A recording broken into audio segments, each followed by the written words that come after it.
কাশ্মীরের পেহেলগামে হামলার ঘটনায় বেশ কিছুদিন ধরে উত্তেজনা বিরাজ করছে ভারত ও পাকিস্তানের মধ্যে। এই উত্তেজনা গড়িয়েছে এখন হামলা পাল্টা হামলায়। পাকিস্তানে বিমান হামলা চালিয়েছে ভারত। এই সামরিক অভিযানের নাম দেওয়া হয়েছে সিন্দুর। তবে দিল্লির আগ্রাসনকে যুদ্ধ ঘোষণার সুস্পষ্ট ইঙ্গিত বলে হুঁশিয়ার করে পাল্টা আক্রমণের কথাও বলেছে ইসলামাবাদ। দুই দেশের এই উত্তেজনার মধ্যে ভারত পাকিস্তান দুই দেশের সাধারণ মানুষের মতো বিনোদন অঙ্গনের তারকারাও উদ্বিগ্ন। তবে বলিউড তারকারা এই হামলাকে সাধুবাদ জানিয়েছেন। এটাকে তারা সন্ত্রাসের বিরুদ্ধে রুখে দাঁড়ানোর কৌশল হিসেবে দেখছেন। তারা সামাজিক যোগাযোগ মাধ্যমে বিভিন্ন পোস্ট দিয়ে ভারতীয় সেনা ও যুদ্ধের সঙ্গে সম্পৃক্ত সবাইকে সাহস দিচ্ছেন।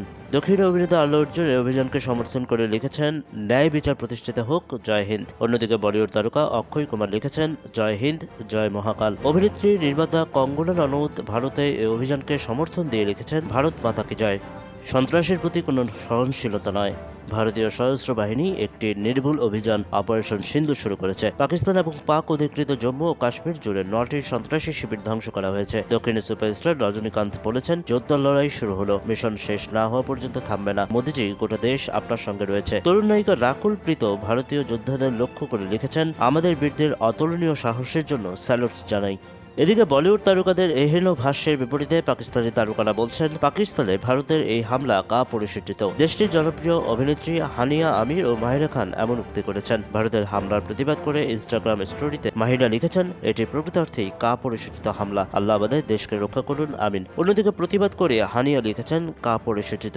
অভিনেতা ফাহাদ খান লিখেছেন, যারা এই লজ্জাজনক হামলার আহত ও নিহত হয়েছেন তাদের পরিবারের প্রতি আমার সমবেদনা, নিহতদের আত্মার জন্য প্রার্থনা। তাদের ভালোবাসা মানুষদের জন্য আজ যে দিন এসেছে তার জন্য তাদের মনে যেন শক্তি থাকে। এরপর তিনি লিখেছেন, আমার আন্তরিক অনুরোধ, উত্তেজনাকর কথাবার্তা দিয়ে আগুন জ্বালানো বন্ধ করুন। নিরীহ মানুষের জীবনের কোনো মূল্য নেই। সবার ভালো বোধ শক্তির জয় হোক, ইনশাল্লাহ। পাকিস্তান জিন্দাবাদ। এক সংবাদ সম্মেলনে পাকিস্তান সেনাবাহিনীর পক্ষ থেকে দাবি করা হয়, হামলায় অন্তত 26 জন বেসামরিক ব্যক্তি নিহত এবং 46 জন আহত হয়েছেন। এদিকে ভারত দাবি করছে, নিয়ন্ত্রণ রেখায় পাকিস্তানি সেনাদের গোলাগুলি এবং শেল বর্ষণে অন্তত 7 জন বেসামরিক ব্যক্তি নিহত এবং 35 জন আহত হয়েছেন।